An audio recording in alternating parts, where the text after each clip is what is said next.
What's up guys? Kamusta naman kayo? For our video today, magda-damage test tayo ng limited rate of MVP card na Nuka.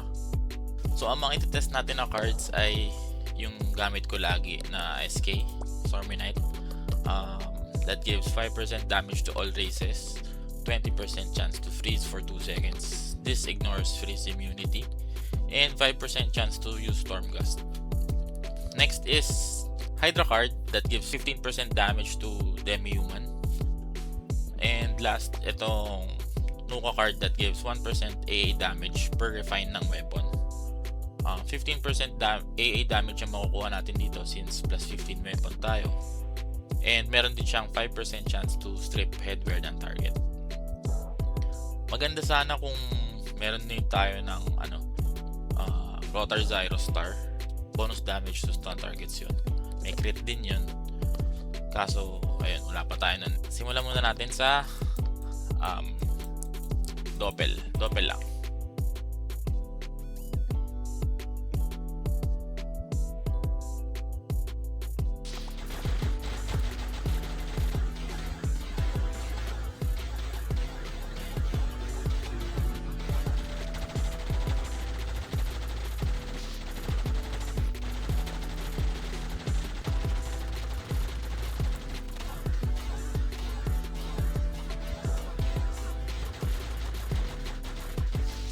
So, ayun, for Doppel, ang base natin, Doppel only, 922k.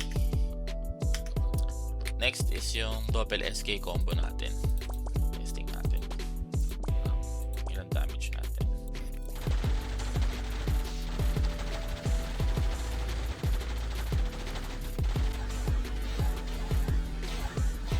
Nine, 4, 6.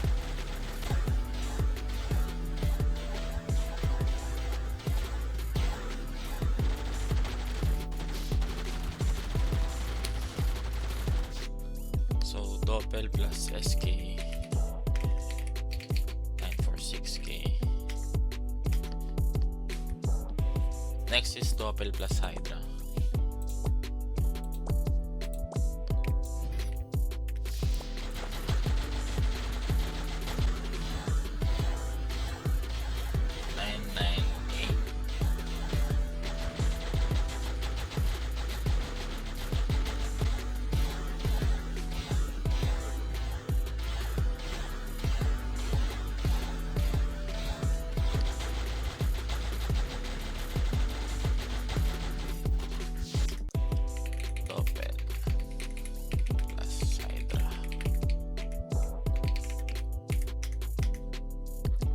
And last is yung Doppel plus Nuka combo.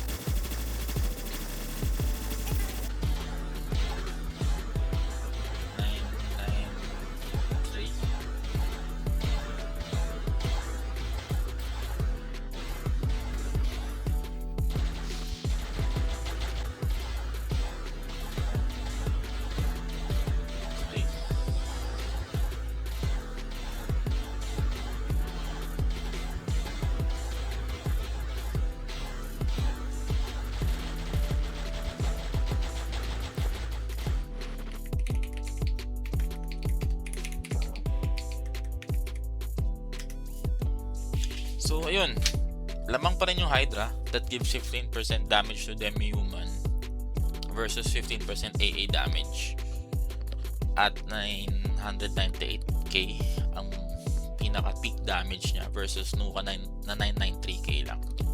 Very maliit lang naman yung difference nila. Pero yung Nuka nga will give us chance to strip ng headwears ng kalaban. So may chance tayo na makapag-stun na ng kalaban kapag wala na silang Arc Hero, given na mababa lang din yung stun resist nila. And kaya pala hindi ko na tinry yung ibang combo ng cards kasi mahirap para sa akin bitawan yung Doppel Malaking attack speed kasi mawawala and hirap akong habulin yung attack speed kahit may Millipede na tayo tsaka Awix. So ayun lang siguro muna guys. Quick share lang ako ng update para dun sa bagong Nuka card.